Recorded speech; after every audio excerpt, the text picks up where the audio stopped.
the Hollywood Radio Theater.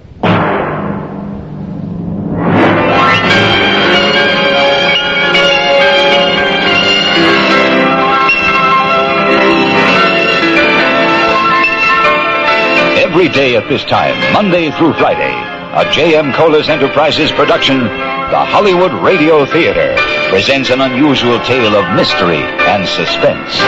Every week, Monday through Friday, the Hollywood Radio Theater presents... I'm Rod Serling. You're listening to the Zero Hour. Rest your eyes.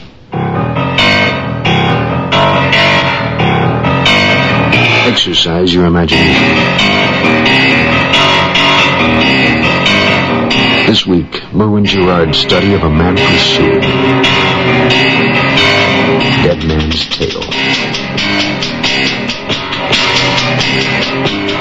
Starring George Maharis. Craig Stevens.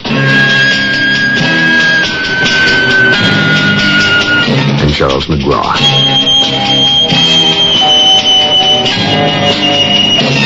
In Elliot Lewis's production of The Zero Hour.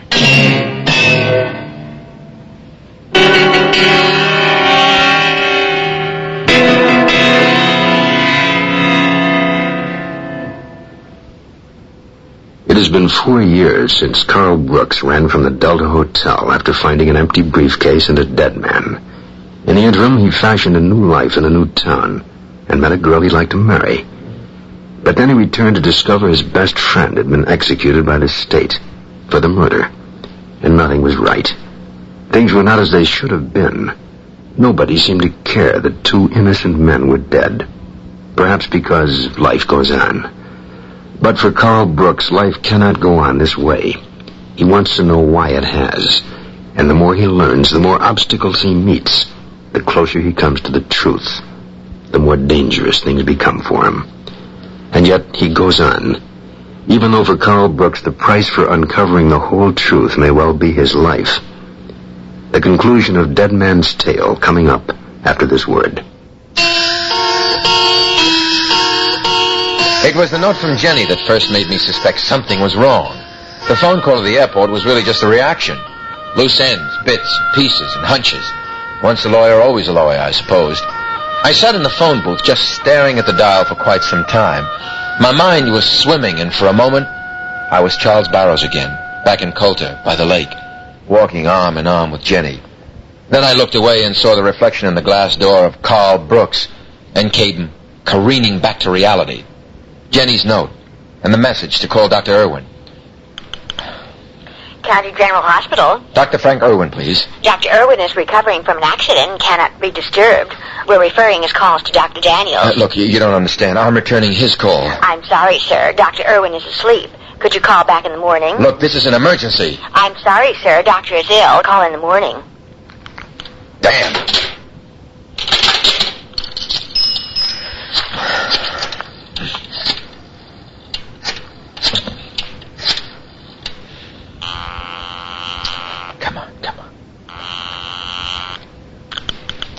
City desk, Brownell. Hugo.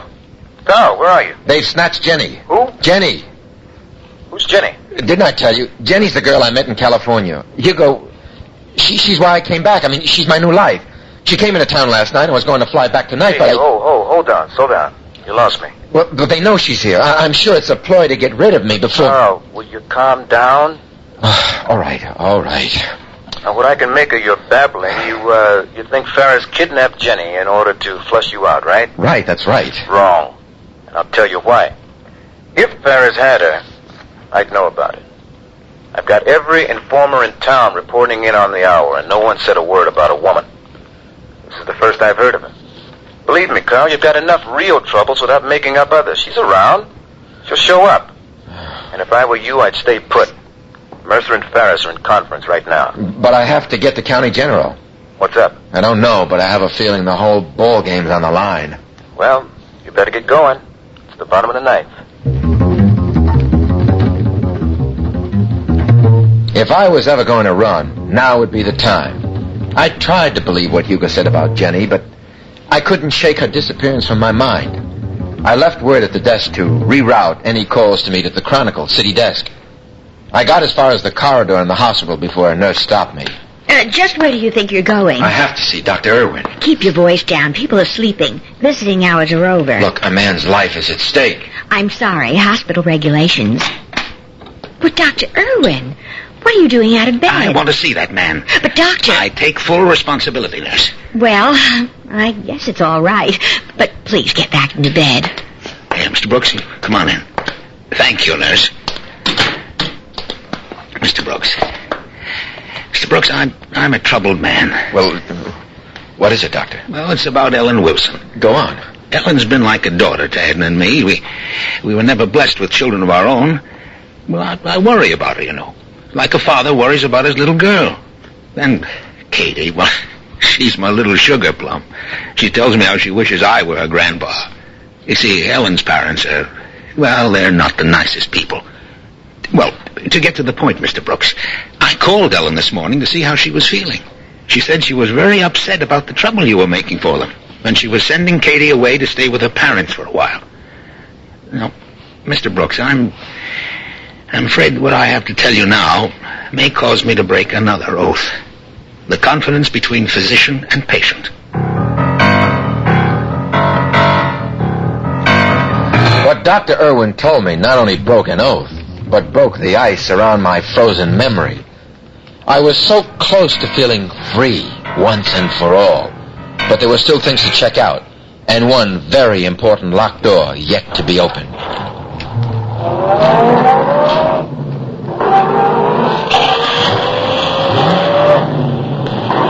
I had been spotted. The chase was on. I pushed the accelerator to the floor and drove for all I was worth. I had to get to the busy, well-lit street so I'd never have a chance to prove what I knew. The neon sign atop the Chronicle building loomed up ahead. If I could only make it. I looked in the rearview mirror, and the car following me was gone. Vanished. I parked the car right out in front. The big glass doors were unlocked, with no guard in sight. I made a beeline for the city desk. Yes? Where's Hugo? Well, he just ran out not 5 minutes ago. Where did he go? He didn't say. Well, he must have said something. I mean, he just wouldn't take off like a bat out of hell. Well, pardon my asking, but who are you? Brooks, Carl Brooks. Why? I thought that's who you were. Mr. Brownell described you as a very nervous 28-year-old man. Oh. I fit the description, don't I? You're the only one I'm to give this message to. It says, Carl, don't do anything. Don't go anywhere. Just got a call from Jenny Duncan.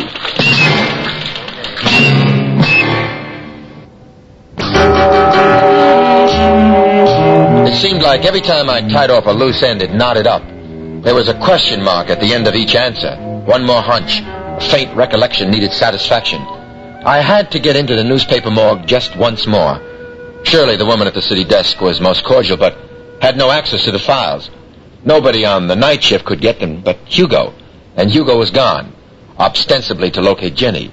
His cryptic message did nothing to make me any less nervous, but he may have had a reason, to prevent me from leaving the safety of the building. He knew I'd follow if I knew where he'd gone. I took it all to mean that the summit conference between Mercer and Farris was over, and war had been declared on Carl Brooks. I couldn't bring myself to sit it out. I was wearing out the linoleum in the city room when Shirley put down her magazine. Would you like some coffee, Mr. Brooks? No, thanks. I could send out for a sandwich from the diner. Look, I'm really not hungry. Or would you like to look at a magazine? Oh, I know. There's a stack of old newspapers behind Mr. Brownell's desk that you might enjoy reading. What did you say? I said there's a stack of old newspapers behind Mr. Brownell's... But this is it. This is what I came for. That's what I thought. I just wasn't sure. Did you find something, Mr. Brooks? Shirley, I wonder if you'd do me a favor? Certainly. Lend me your car for just 1 hour. The guard was at his station by the glass doors downstairs. We exchanged bewildered looks as I left. If I was followed to the Delta Hotel, somebody did a good job of keeping out of sight. I slipped through the crowded lobby into the elevator and rode up. To the 5th floor. Down the corridor, to the door to my room, and beyond, until I got to the locked door outside what used to be room 515. If only I could get inside.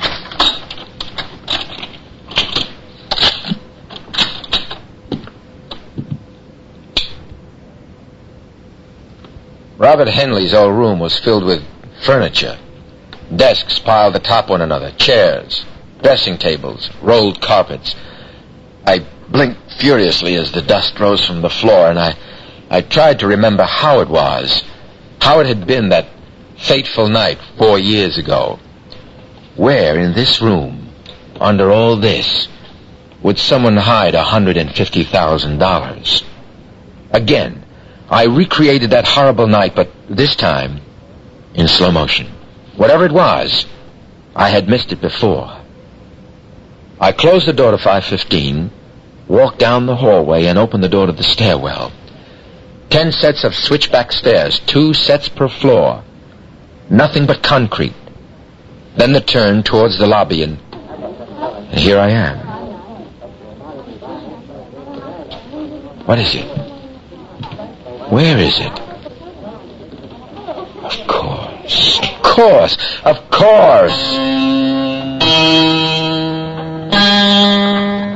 The desk clerk was most cooperative. $50 was a cheap price to pay for what I had found.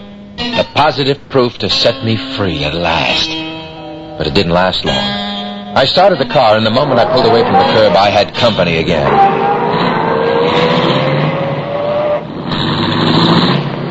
I got a good look this time. It was a pickup truck with a single, hatless man inside.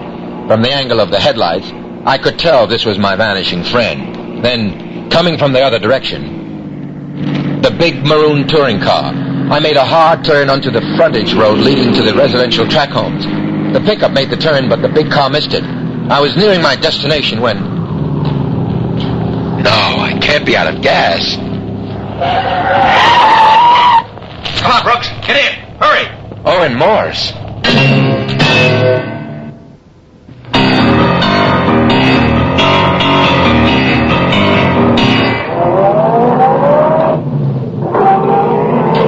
Morse, what the hell are you doing out here? I said you can count on me, remember?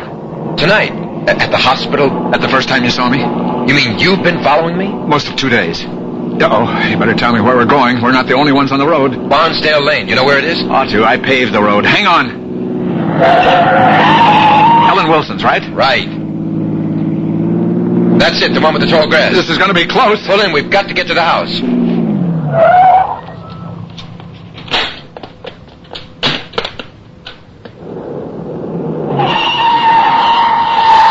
It looks like the string's finally run out. It follows a pattern. There's no avoiding it. What? It's only a matter of time. You can run away or try to escape inside yourself. Morse, will you stay back? They won't shoot unless they're sure we're here. You can't run forever, and if you turn it inside, you end up on the slide. Either way, it's the same thing, so the faster you get there, the better. Get back. I'm cold, Brooks. My teeth are chattering. Here, take my coat. Thank you. Pretty good fit. Please, keep still. I'm counting on you, Morse. I know. That's why I've got to do this. Morse, no! Wait, come back here!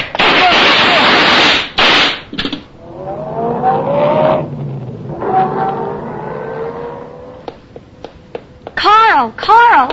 It had to come to this. I saw the whole thing. You'll never get away with it. Who is this man? Jenny, I was worried sick. Carl! That's Owen Morse. They thought... Well, it's obvious what they thought. They got the wrong man.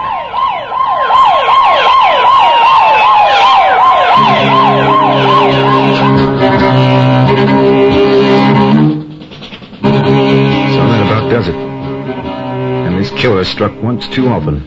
Forgive me for lying to you, Carl. I had to speak to Ellen about us. I tried to reach you. Sorry it took me so long to get here. Yeah, where were you? I got a flat tire. Came right off the rim. At least I got the story. Yeah, well, don't put your pencil away just yet, Hugo. I'll get coffee. No, Ellen. I want you to hear this. I want you all to hear what really happened 4 years ago. All right. Shoot. Okay. Farris found me in Henley's room just after I discovered the body. He accused me of murder and asked me where the money was. That's typical to frame you. No, he really believed it. I panicked and hit him and then ran down the stairs to the lobby. Henley's killer used those same stairs to escape. So Farris could have done it and come back up in time to find you in the room. He could have. It was Farris, right? Wrong, Hugo, and I'll tell you why. At that time, Farris, Mercer, and 3 others knew there'd be money in that room. The other contributors. Morse, Lacey, and Irwin. Not those 3. They knew about the money, but not where it was or who had it. Oh. Mercer was at election headquarters that night. I know. Mercer never saw the money. Someone else knew Henley was carrying $150,000. It was so obvious that no one even thought of suspecting him. Who, Carl? Henley. Well, Henley didn't kill himself. Mercer gave me the idea this morning when he threatened to prosecute me for conspiring with Barry to rob and kill Henley. Complicity. Henley didn't kill himself, and he couldn't rob himself either. He had to have told someone he knew. Henley was from out of state. He was chosen for the job because he had no connections with anyone. No visible connections with anyone. That's what made it so hard to figure out, even though it's obvious who it was. Who was it?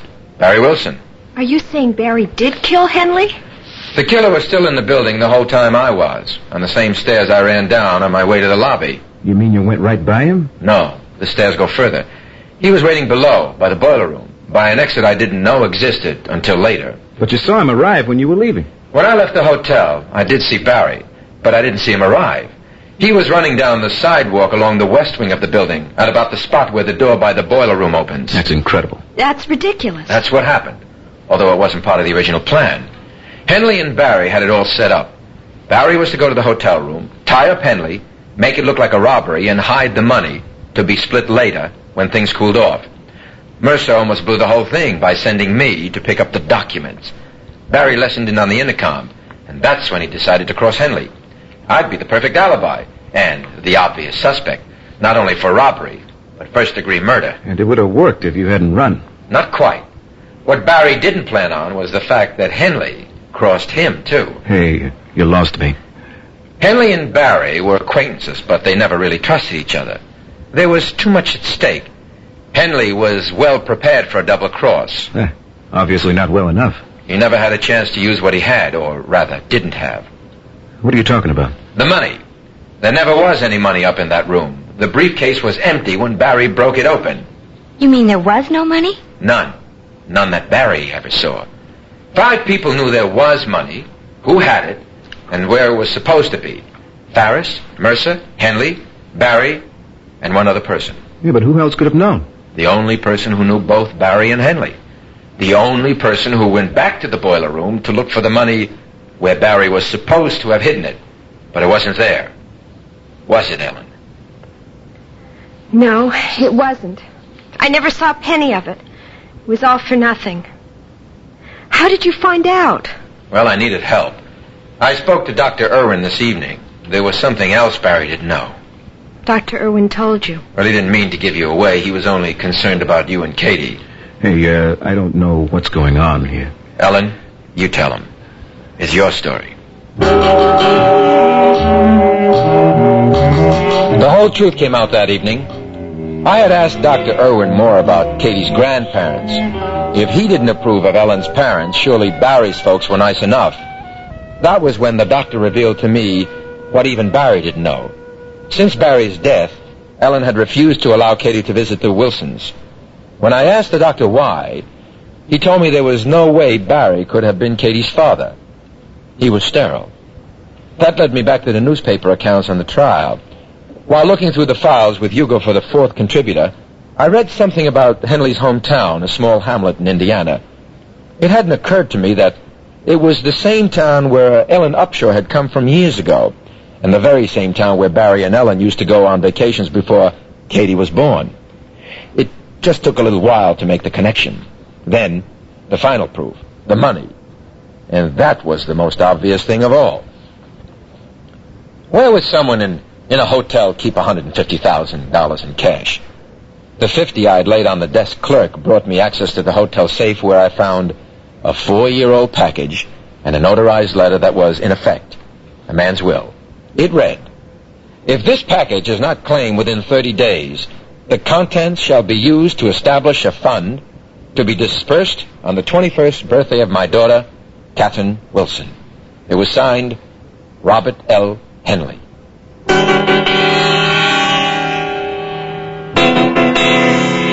Jenny and I caught the morning flight to the coast. Late that afternoon, we drove to the lake. Carl, what's going to happen to Ellen Wilson now? Well, Hugo didn't print the story. It wouldn't serve any purpose. Harris will be put away for the murder of Owen Morse. What about Mercer? As usual, Mercer's in the clear.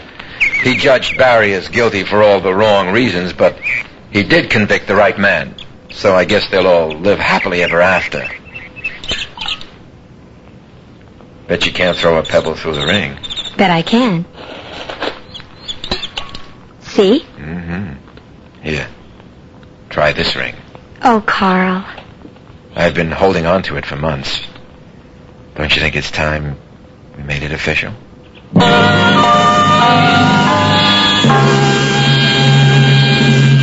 Hello, this is Susan Strasberg. I'll be here next week on the Hollywood Radio Theater's new zero-hour mystery with Peter Marshall, Andrew Duggan, Mary Wicks, and Kent Smith. He's been getting a series of poison pen letters ever since his wife left him last January. Hate mail? Uh-huh. I heard Mrs. Wharton just disappeared. Nobody knows where she is. Here, you want to read it? You may think you can get away with your wife's murder, Rudolph Wharton, but you can't. Remember to listen next week when the Zero Hour presents A Die in the Country. Thank you. That concludes this week's production of the Zero Hour, Merwin Gerard's Dead Man's Tale. Next week we'll begin another exciting dramatization of a tale of mystery and suspense. We'll tell our story in 5 days, at the same time Monday through Friday. So on Monday, rest your eyes and listen here to the Zero Hour.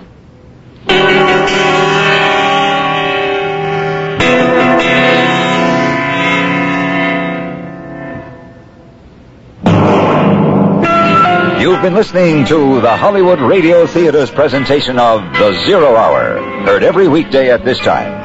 Rod Serling is your host. Dead Man's Tale was written by Merwin Gerard and Kim Weisskopf. George Maharis was Carl, Craig Stevens was Mercer, and Charles McGraw was Ferris.